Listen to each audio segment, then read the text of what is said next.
कहानी की शुरुआत में हम एना और लुइस नाम के एक कपल को देखते हैं जो अपने बेडरूम में एक दूसरे से बातें कर रहे होते हैं। इसी दौरान टीवी पर एक इमरजेंसी न्यूज चलती है, पर इन दोनों का ध्यान टीवी पर नहीं जाता और ये दोनों न्यूज को इग्नोर करके सो जाते हैं। लेकिन इस इमरजेंसी न्यूज को इग्नोर करना इनकी लाइफ की सबसे बड़ी गलती साबित होने वाली थी। और अगली सुबह जैसे ही लुइस की आंख खुलती है तो वो देखता है कि पड़ोस की लड़की इनके दरवाजे पर खड़ी है और काफी अजीब तरीके से इनको घूर रही है। ये देखकर लुइस को लगा कि शायद ये लड़की यहाँ किसी मदद के लिए आई है, इसलिए लुइस उसे अपने पास बुलाता है। लेकिन जब वो लड़की लुइस के करीब आती है तो लुइस की आंखें खुली की खुली रह जाती हैं, क्योंकि उस लड़की का मुंह पूरी तरह से कटा हुआ था। लेकिन मुंह कटने के बावजूद भी उस लड़की को तकलीफ नहीं हो रही थी। पर इस बात को लुइस समझ नहीं पाता और वो दौड़ते हुए उस लड़की की मदद करने के लिए उसके पास जाता है और अपनी वाइफ एना को जगाकर एम्बुलेंस बुलाने के लिए कहता है ताकि इस लड़की को हॉस्पिटल ले जाया जा सके। लेकिन तभी वो लड़की एक खूनखार जानवर की तरह लुइस के गर्दन पर काट लेती है, जिससे लुइस जोर से चिल्लाने लगता है। लुइस की चिल्लाने की आवाज सुनकर उसकी वाइफ एना जाग जाती है और वो जल्दी से लुइस के पास आकर उस लड़की को लुइस से अलग करके दूर फेंक देती है। लेकिन अब वो लड़की एना को काटने के लिए उसकी तरफ आने लगती है। ये देखकर एना घबराते हुए जल्दी से अपने पीछे रूम का दरवाजा बंद कर देती है। अब यहाँ एना जल्दी से एक कपड़ा उठाकर अपने हस्बैंड की गर्दन से निकलते हुए खून को रोकने की कोशिश करती है। लेकिन उस लड़की ने लुइस को इतने बुरी तरह से काटा था कि खून रुकने का नाम ही नहीं ले रहा था। इसीलिए एना एम्बुलेंस को कॉल करने लगती है। लेकिन जैसे ही एना पीछे मुड़ती है तो वो देखती है कि उसका हस्बैंड जो कुछ देर पहले दर्द से तड़प रहा था वो अभी बिल्कुल ठीक ठाक नॉर्मल हालत में खड़ा है, जैसे उसे कुछ हुआ ही नहीं हो। अब इससे पहले कि एना कुछ समझ पाती तभी लुइस एना पर हमला कर देता है और एना को काटने की कोशिश करता है। लेकिन एना जैसे तैसे करके खुद को छुड़ाकर बाथरूम में चली जाती है और बाथरूम का दरवाजा लॉक कर देती है। लेकिन तभी लुइस बाथरूम का दरवाजा तोड़कर अंदर आने की कोशिश करता है। यह देखकर एना घबराते हुए जल्दी से बाथरूम की खिड़की खोलकर बाहर निकलने ही वाली होती है कि तभी लुइस एना को पैर से पकड़ लेता है। अब यहाँ एना खुद को बचाने के लिए लुइस को लात मारकर खुद को छुड़ाकर घर से बाहर आ जाती है और जल्दी से अपनी कार के पास पहुंचती है। लेकिन तभी उसकी नजर अपने पड़ोसी पर पड़ती है जो बंदूक लेकर लोगों पर गोलियां चला रहा होता है। यहाँ एना को कुछ समझ नहीं आ रहा होता कि आखिर यह सब क्या चल रहा है। इसीलिए एना अपने पड़ोसी से पूछती है कि यह सब हो क्या रहा है। तभी वो आदमी उसके ऊपर बंदूक तान कर चिल्लाते हुए कहता है, मुझसे दूर रहो नहीं तो मैं तुम्हें मार दूंगा। दरअसल वो आदमी एना के बॉडी पर खून के निशान देखकर समझ जाता है कि एना भी इन्फेक्टेड हो चुकी है। अब वो आदमी जैसे ही एना को मारने के लिए आगे बढ़ता है तभी अचानक पीछे से एक एम्बुलेंस तेज रफ्तार में आकर उस आदमी को जोरदार टक्कर मारकर चला जाता है, जिससे उस आदमी की वहीं पर मौत हो जाती है। ये देखकर एना बहुत ज्यादा घबरा जाती है और जब वो अपने चारों तरफ नजर घुमाती है तो वो देखती है कि हर तरफ लोगों में हलचल मची हुई है। लोग खुद को बचाने के लिए एक सेफ जगह की तलाश में यहाँ वहाँ भाग रहे हैं और पूरा इलाका आग की लपटों में जल रहा है। अब इससे पहले कि एना यहाँ से निकल पाती तभी लुइस घर से बाहर निकल आता है और एना को मारने के लिए उसकी तरफ दौड़ता है। तब एना खुद को बचाने के लिए जल्दी से कार में बैठ जाती है और कार को स्टार्ट करके यहाँ से निकलने लगती है। लेकिन तभी एना का हस्बैंड लुइस कार के ऊपर जंप कर देता है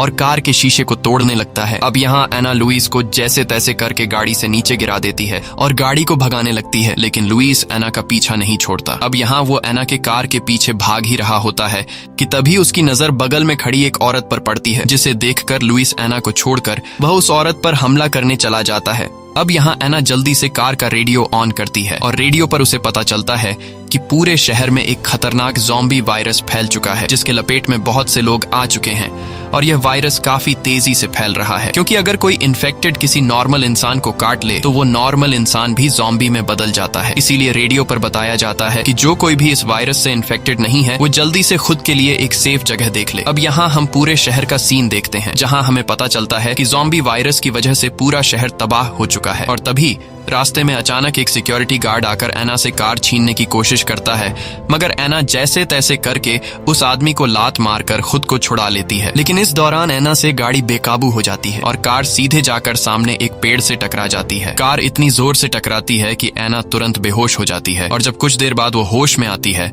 तो वो कार से बाहर निकलती है। लेकिन तभी एक पुलिस ऑफिसर उसके ऊपर बंदूक तान देता है और एना से कुछ बोलने को कहता है ताकि उसे पता चल सके कि एना ज़ॉम्बी है या नॉर्मल इंसान। तब एना कहती है, प्लीज मुझे मत मारो। ये सुनकर पुलिस ऑफिसर समझ जाता है कि एना इन्फेक्टेड नहीं है, क्योंकि ज़ॉम्बीज बोल नहीं सकते थे। अब एना भी समझ जाती है कि उसकी जान एक पुलिस ऑफिसर के साथ सेफ रहेगी, इसलिए एना उस पुलिस ऑफिसर से मदद मांगती है। तब वो पुलिस ऑफिसर एना की मदद के लिए राजी हो जाता है और वो एना से कहता है कि मेरे पीछे आती रहो। कुछ दूर आगे जाने के बाद इन्हें 3 और लोग मिल जाते हैं और उनमें एक लॉरा नाम की एक लड़की भी थी जो 8 महीने की प्रेग्नेंट थी और इसके साथ उसका हस्बैंड भी था जिसका नाम एंड्रे है, साथ ही उनका तीसरा साथी जिसका नाम माइकल है। अब ये 5 लोगों की टीम एक सेफ जगह की तलाश में आगे बढ़ने लगते हैं और कुछ दूर आगे जाने के बाद इन्हें सामने एक बड़ा मॉल नजर आता है और ये लोग इस मॉल में रहने का फैसला कर लेते हैं क्योंकि यह मॉल एक सेफ जगह थी। साथ ही मॉल में खाने पीने की चीजों की कमी भी नहीं थी, इसीलिए जैसे ही ये लोग मॉल के दरवाजे तक पहुंचते हैं और मॉल का दरवाजा खोलने लगते हैं तब इन्हें पता चलता है कि दरवाजा अंदर से लॉक है और तभी कुछ दूरी पर एक ज़ॉम्बी इन लोगों को देख लेता है और वह ज़ॉम्बी इनकी तरफ तेजी से बढ़ने लगता है। अब ये लोग उस ज़ॉम्बी पर गोलियां भी चलाते हैं लेकिन उस ज़ॉम्बी पर गोलियों का कुछ असर ही नहीं हो रहा था और साथ ही गोली की आवाज सुनकर आसपास के और ज़ॉम्बी भी इनकी तरफ बढ़ने लगते हैं। अब दूसरा कोई रास्ता न मिलने पर वह पुलिस ऑफिसर जल्दी से दरवाजे के लॉक को गोली से शूट करके तोड़ देता है और ये लोग जल्दी से मॉल के अंदर आकर दरवाजा बंद कर देते हैं। अंदर आकर ये लोग पूरी तरह से अलर्ट होकर मॉल के हर एक कोने को चेक करते हैं कि कहीं यहाँ पर भी तो कोई ज़ॉम्बी नहीं है। लेकिन अच्छी बात यह थी कि मॉल के अंदर कोई भी ज़ॉम्बी नहीं होता, इसीलिए ये लोग कुछ देर बैठकर सुकून की सांस लेते हैं। लेकिन यहाँ माइकल कहता है कि हमें मॉल के हर एक दरवाजे को अच्छी तरह से देखना चाहिए कि कहीं कोई दरवाजा खुला न रह गया हो।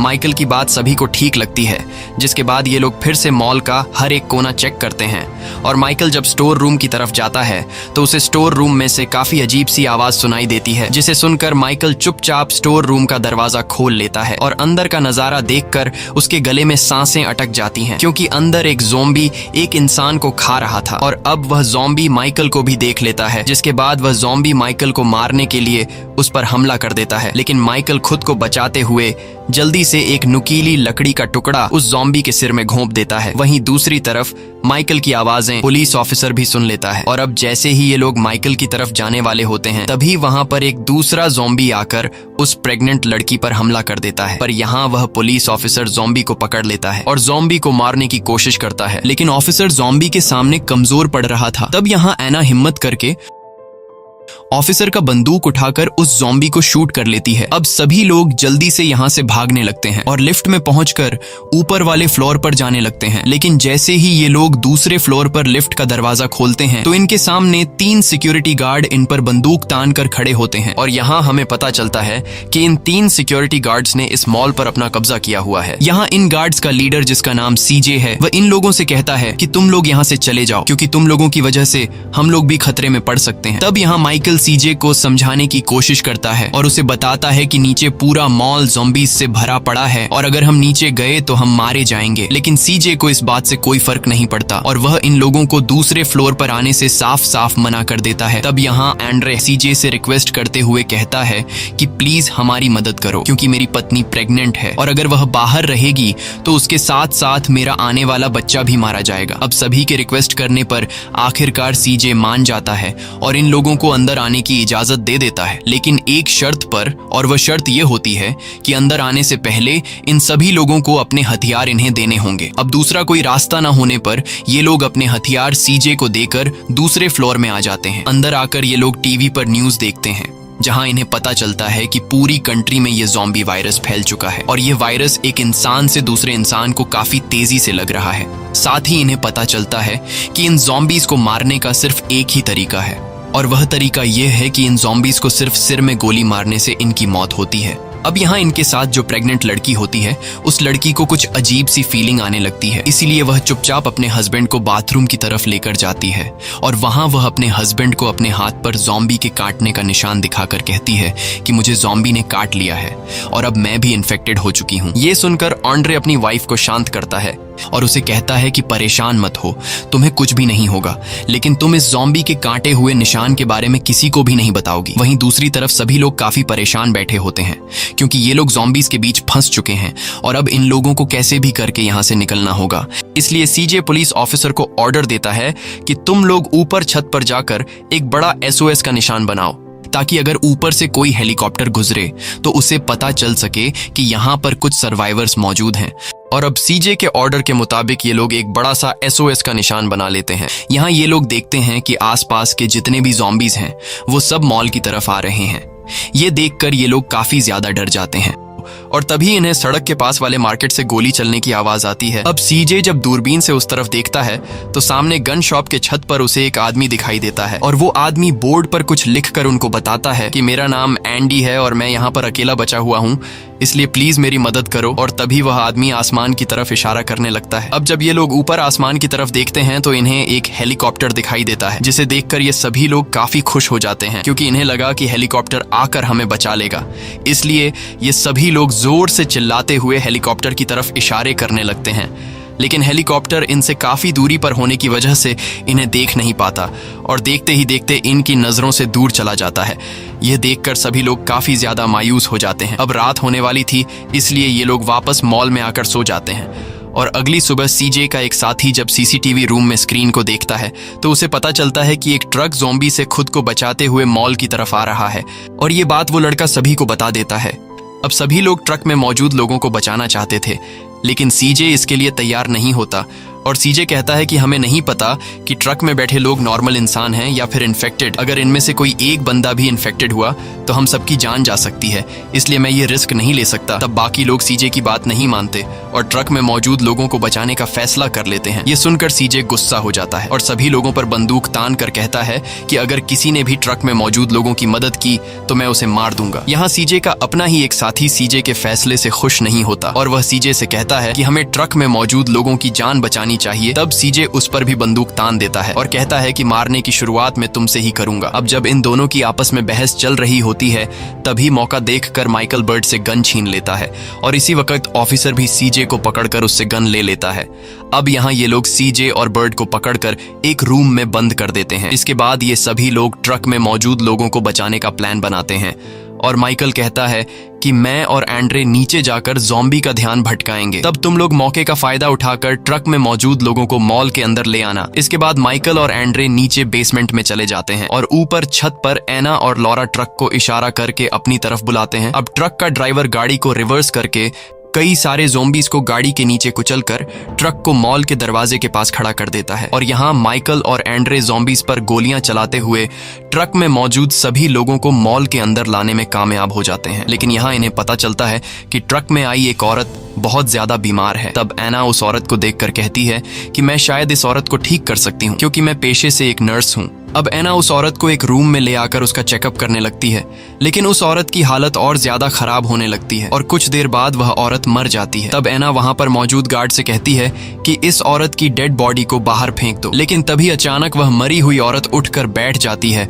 और ज़ॉम्बी में बदलकर एना पर हमला करने के लिए दौड़ती है। लेकिन एना जल्दी से एक लोहे का रॉड उठाकर उस औरत की आंख में घोंप देता है, जिससे वह औरत वहीं पर मारी जाती है। इसके बाद एना एक दूसरे सर्वाइवर के पास जाती है और उसका चेकअप करने के बाद एना को पता चलता है कि यह सर्वाइवर भी ज़ॉम्बी के काटने की वजह से इन्फेक्टेड हो चुका है। अब एना वापस अपने दोस्तों के पास आती है और उनसे कहती है कि जिस किसी को भी ज़ॉम्बीज ने काटा है वह जल्दी ही ज़ॉम्बीज में बदल जाएंगे। ये सुनकर एंड्रे पूरी तरह से टूट जाता है क्योंकि उसकी वाइफ को भी ज़ॉम्बी ने काटा है, लेकिन अभी भी एंड्रे किसी को सच्चाई नहीं बताता और यहाँ एना ग्रुप के सभी लोगों को बताती है कि नए आने वाले सर्वाइवर में से एक और आदमी भी इन्फेक्टेड है और अब वह जल्द ही ज़ॉम्बी में बदलने वाला है। ये सुनकर माइकल कहता है कि हमें जल्द ही उस आदमी को मारना होगा, नहीं तो वह आदमी हमारे लिए खतरा बन सकता है। जिसके बाद ये सभी लोग उस आदमी के पास पहुंचते हैं, लेकिन यहाँ उस बूढ़े आदमी की बेटी को पता चल जाता है कि ये लोग मेरे फादर को मारने के लिए आए हैं, इसलिए वह सभी लोगों के सामने रोने लगती है और कहती है कि प्लीज मेरे फादर को मत मारो क्योंकि इनके अलावा मेरा इस दुनिया में कोई नहीं बचा है। लेकिन माइकल कहता है कि अगर हमने तुम्हारे पिता को जिंदा छोड़ा तो यह हम सब के लिए खतरा बन सकता है। यह सुनकर वह बूढ़ा आदमी भी समझ जाता है कि माइकल ठीक कह रहा है, इसलिए वह अपनी बेटी को गले लगाकर समझाता है कि अगर मुझे जिंदा छोड़ा गया तो तुम सबकी जान जा सकती है। यह सुनकर वह लड़की रोते हुए अपनी पिता से दूर चली जाती है ताकि वह अपनी आंखों के सामने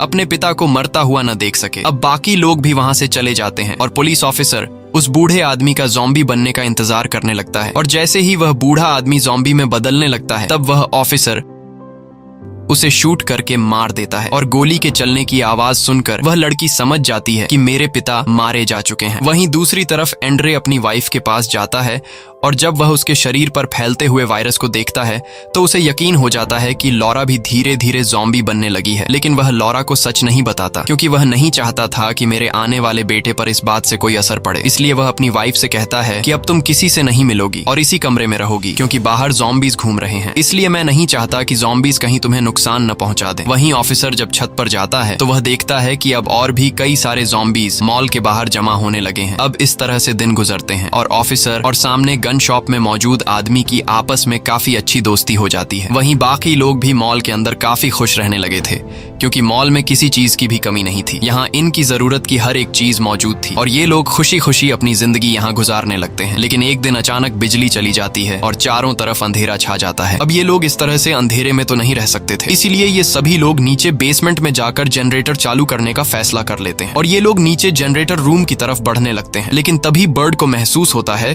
कि कोई अनजान चीज लगातार इनका पीछा कर रही है। ये सुनते ही सभी लोग अलर्ट हो जाते हैं और चारों तरफ अपनी नजर घुमाने लगते हैं, लेकिन इन्हें कोई भी चीज दिखाई नहीं देती मगर इन्हें उस चीज की आवाज सुनाई दे रही थी। और जैसे ही ये लोग सामने के पिलर पर लाइट ऑन करते हैं तो इन्हें पिलर के पीछे से एक प्यारा सा कुत्ता दिखाई देता है, जिसे देखकर ये लोग सुकून की सांस लेते हैं और माइकल उस कुत्ते को अपने पास बुला लेता है। लेकिन तभी पीछे से एक ज़ॉम्बी अचानक बर्ड पर हमला कर देता है और उसे गले पर काट देता है, जिससे बर्ड जोर से चिल्लाने लगता है और बर्ड की चिल्लाने की आवाज सुनकर आसपास के और भी कई सारे ज़ॉम्बीज इनकी तरफ बढ़ने लगते हैं। अब यहाँ ये लोग अपनी जान बचाने के लिए तेजी से भागने लगते हैं और जल्दी एक फेंसिंग का दरवाजा खोलकर सभी लोग फेंसिंग की जाली के पीछे आ जाते हैं। अब यहाँ ज़ॉम्बीज फेंसिंग की जाली को तोड़कर अंदर आने की कोशिश करते हैं और कुछ ज़ॉम्बीज तो कांटेदार तारों के ऊपर चढ़कर इनकी तरफ बढ़ने लगते हैं। तब ये लोग ज़ॉम्बीज को गोलियों से शूट करके रोकने की कोशिश करते हैं, लेकिन इनकी बंदूक में गोलियां खत्म हो जाती हैं। और अब यहाँ माइकल जल्दी से पेट्रोल का पाइप उठाकर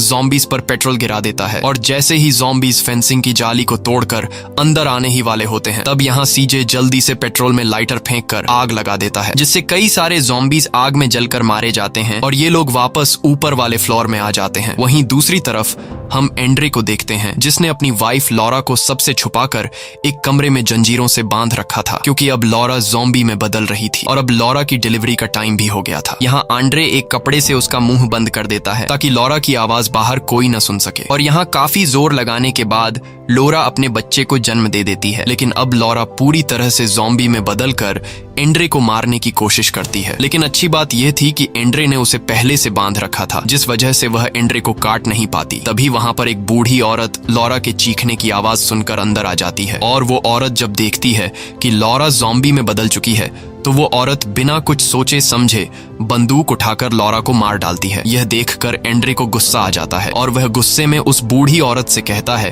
कि तुमने मेरी वाइफ को क्यों मारा। इसके बाद एंड्रे अपने गुस्से पर कंट्रोल ना पाकर उस बूढ़ी औरत को गोली मार देता है और मरने से पहले वह बूढ़ी औरत भी एंड्रे को गोली मारकर खत्म कर देती है और इस तरह से ये तीनों खत्म हो जाते हैं। तभी गोलियों की आवाज सुनकर बाकी लोग भी वहां पहुंच जाते हैं और कमरे का मंजर देखकर ये लोग समझ जाते हैं कि ये तीनों मारे जा चुके हैं। अब एना जब एंड्रे की बेटी को देखती है जो अभी कुछ देर पहले पैदा हुई थी तो एना को पता चलता है कि एंड्रे की पैदा हुई बेटी भी एक ज़ॉम्बी है। ये देखकर एना ना चाहते हुए उस बच्ची को मार देती है। अब यहाँ सभी लोग एक साथ इकट्ठा हो जाते हैं और पुलिस ऑफिसर सभी से कहता है कि अगर हम लोग यहाँ रहे तो हम सब एक एक करके मर जाएंगे क्योंकि अब हमारी मदद करने यहाँ कोई भी आने वाला नहीं है, इसलिए अब हमें खुद ही यहाँ से निकलने का कोई रास्ता निकालना होगा। ऑफिसर की बात सभी को ठीक लगती है और ये लोग यहाँ से निकलने का प्लान बनाने लगते हैं। तब माइकल बताता है कि यहाँ से कुछ दूरी पर समंदर है और हमारे पास पार्किंग में 2 बड़े ट्रक खड़े हैं। अगर हम ट्रक की मदद से यहाँ से निकलकर समंदर के किनारे तक पहुँच जाए तो वहाँ हम एक बोट में बैठकर पास के आइलैंड पर जा सकते हैं जहाँ पर कोई भी ज़ॉम्बी नहीं है। अब सबको ये आइडिया ठीक लगता है और ये लोग उन 2 गाड़ियों को मॉडिफाई करने लगते हैं जिनमें ये लोग यहाँ से जाने वाले हैं। ये लोग गाड़ी के साइड की जाली पर मजबूत स्टील प्लेट लगा देते हैं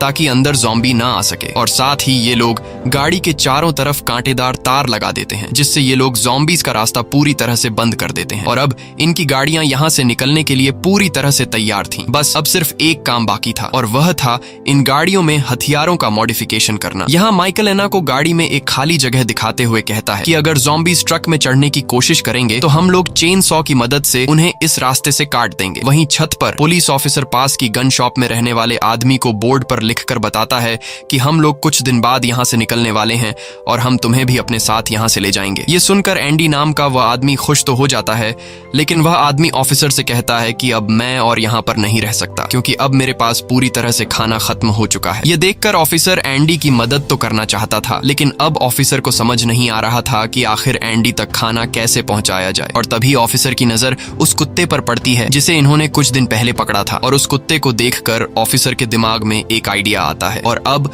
ऑफिसर इस कुत्ते की मदद से एंडी तक खाना पहुंचाने वाला था। इसके बाद ये लोग उस कुत्ते पर खाना बांधकर एंडी की तरफ भेज देते हैं। अब जैसे ही वह कुत्ता ज़ॉम्बीज के बीच में आता है, तब एंडी सीटी बजाकर उसे अपनी तरफ बुलाता है और वह कुत्ता तेजी से दौड़ते हुए सीधा कई सारे ज़ॉम्बीज के बीच गन शॉप के एक छोटे से दरवाजे से अंदर घुस जाता है। ये देखकर सभी लोग काफी खुश हो जाते हैं, लेकिन तभी एक ज़ॉम्बी भी उस छोटे से दरवाजे के अंदर चला जाता है जहां से कुत्ता अंदर घुसा था, और देखते ही देखते और भी कई सारे ज़ॉम्बीज गन शॉप में चले जाते हैं और एंडी को मार डालते हैं, जिसकी चीखने की आवाजें ये लोग वॉकी टॉकी पर सुन लेते हैं और सभी लोग एंडी की मौत से काफी उदास हो जाते हैं। अब ये सभी लोग समझ जाते हैं कि हमें जल्द ही यहाँ से निकलना होगा, नहीं तो ये ज़ॉम्बीज इसी तरह से कोई छोटा सा रास्ता ढूंढकर हमें भी मार देंगे। अब ये सभी लोग फैसला कर लेते हैं कि हम पहले बेसमेंट में जाएंगे और बेसमेंट से हथियार उठाकर गाड़ी में बैठकर यहाँ से निकल जाएंगे। जिसके बाद ये सभी बेसमेंट के दरवाजे तक पहुंच जाते हैं और यहाँ ये लोग अपने एक साथी को यहीं पर छोड़कर उससे कहते हैं कि हम लोग बंदूक लेकर आ रहे हैं और जैसे ही हम लोग बंदूक लेकर यहाँ पर पहुंच जाएं तो तुम हमारे लिए दरवाजा खोल देना। जिसके बाद ये सभी लोग आगे बढ़ते हुए हथियार वाली जगह पर पहुंच जाते हैं और हर एक बंदा जितना हो सके उतने हथियार उठा लेता है। अब ढेर सारे हथियार उठाने के बाद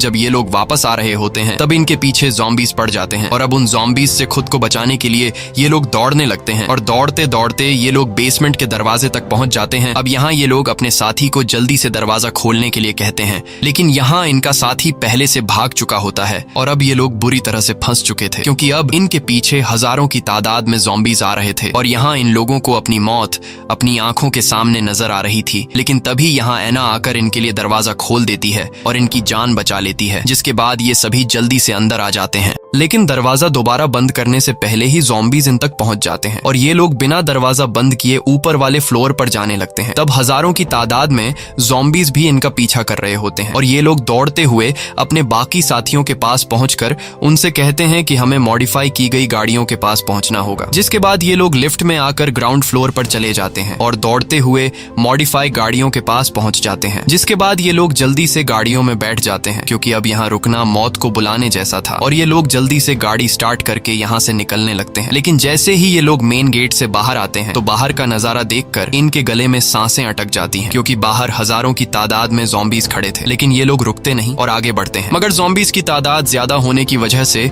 इनकी गाड़ियां आगे नहीं बढ़ पाती और ये लोग ज़ॉम्बीज के बीच फंस जाते हैं। मगर ज़ॉम्बीज इनका कुछ भी नहीं बिगाड़ पाते क्योंकि उन्होंने अपनी गाड़ियों को चारों तरफ से सिक्योर कर दिया था और जो भी ज़ॉम्बी इनकी गाड़ी पर चढ़ने की कोशिश करता तो ये लोग उसे चेन सॉ की मदद से बीच से काट देते हैं। लेकिन अब ये लोग ज्यादा देर तक यहाँ पर रुक नहीं सकते थे, इसीलिए सीजे गाड़ी की छत पर चढ़कर एक बड़ा सा सिलेंडर उठाकर ज़ॉम्बीज के बीच फेंक देता है, जिसे एक ज़ॉम्बी उठा लेता है और फिर सीजे उस सिलेंडर पर निशाना लगाकर उसे शूट कर देता है, जिससे एक जोरदार ब्लास्ट होता है और कई सारे ज़ॉम्बीज आग में जलकर मारे जाते हैं। साथ ही इन लोगों के लिए आगे का रास्ता भी खुल जाता है। जिसके बाद ये लोग फिर से अपनी गाड़ियों को आगे बढ़ाने लगते हैं और ये लोग ज़ॉम्बीज के झुंड से काफी दूर निकल आते हैं। लेकिन तभी पुलिस ऑफिसर जिस ट्रक को चला रहा होता है उस ट्रक पर एक ज़ॉम्बी चढ़ जाता है और यहाँ उस ज़ॉम्बी को मारने के लिए एक बूढ़ा आदमी चेन सॉ उठाकर मारने ही वाला होता है कि तभी पुलिस ऑफिसर देखता है कि सामने का रास्ता बंद है, इसलिए वो ट्रक को दूसरी साइड पर मोड़ने लगता है। लेकिन ट्रक की स्पीड ज्यादा होने की वजह से ट्रक अचानक पलट जाती है, जिस वजह से बूढ़ा आदमी गलती से अपनी ही साथी पर चेन सॉ चलाकर उसे मार देता है और साथ ही ट्रक पलटने की वजह से वो बूढ़ा आदमी अपना बैलेंस खोकर खुद को भी चेन सॉ से काट कर मर जाता है। अब यहाँ सीजे जब अपने साथियों की ट्रक पलटी हुई देखता है तो वह जल्दी से माइकल को गाड़ी रोकने के लिए कहता है क्योंकि वह अपने साथियों को मरने के लिए नहीं छोड़ना चाहता था। अब यहाँ पलटी हुई गाड़ी में पुलिस ऑफिसर, एना और एक दूसरा सर्वाइवर बचा हुआ होता है। लेकिन ये सर्वाइवर बहुत ही ज्यादा सेल्फिश होता है और वो जल्दी से गाड़ी के अंदर फंसे हुए अपने दो साथियों को छोड़कर बाहर निकलता है और यहाँ से जाने ही वाला होता है कि तभी ऊपर से एक ज़ोंबी उस पर छलांग कर देता है और उस आदमी को मार देता है। कुछ देर बाद सीजे और बाकी लोग भी पलटे हुए ट्रक के पास पहुंच जाते हैं और पुलिस ऑफिसर और एना जल्दी से गाड़ी से बाहर आ जाते हैं। अब सभी लोग जल्दी से दूसरे ट्रक तक पहुंचने लगते हैं, लेकिन तभी ढेर सारे ज़ॉम्बीज इनके पीछे पड़ जाते हैं। यहाँ बाकी लोग तो ट्रक तक पहुंच जाते हैं, लेकिन एना घायल होने की वजह से आखिर में रह जाती है और वो दौड़ते हुए ट्रक तक पहुंचने की कोशिश करती है। लेकिन जैसे ही वो ट्रक में चढ़ने वाली होती है तभी कुछ ज़ॉम्बीज इसे पकड़ लेते हैं, मगर यहाँ सीजे और माइकल मिलकर एना को ज़ॉम्बीज से खींचकर ट्रक में चढ़ा लेते हैं। जिसके बाद ये लोग गाड़ी को तेज भगाकर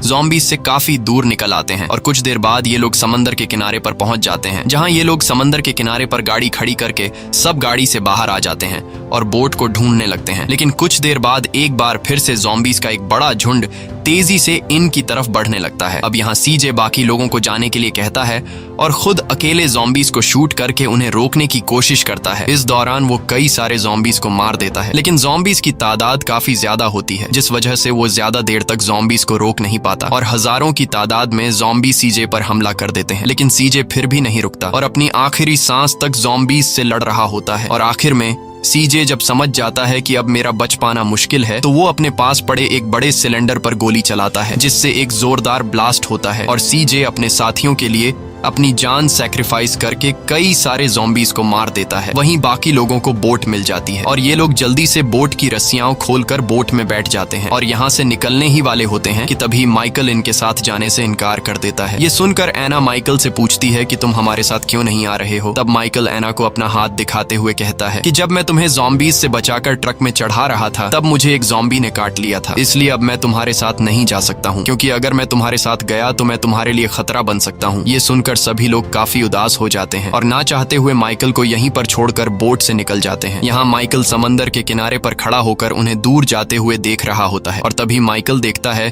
कि कुछ ज़ॉम्बीज उसकी तरफ बढ़ रहे हैं। ये देखकर माइकल सोचता है कि ज़ॉम्बी बनने से अच्छा है कि मैं खुद को मार दूं और फिर माइकल खुद को बंदूक से शूट कर लेता है। वहीं बाकी बचे हुए लोग समंदर में आगे बढ़ते हुए सामने के आइलैंड की तरफ जाने लगते हैं, जहां पर कोई भी ज़ॉम्बी नहीं है। इसी के साथ ये कहानी खत्म हो जाती है। अगर आपको ये वीडियो अच्छी लगी हो तो हमारे चैनल को सब्सक्राइब और वीडियो को लाइक जरूर कीजिएगा।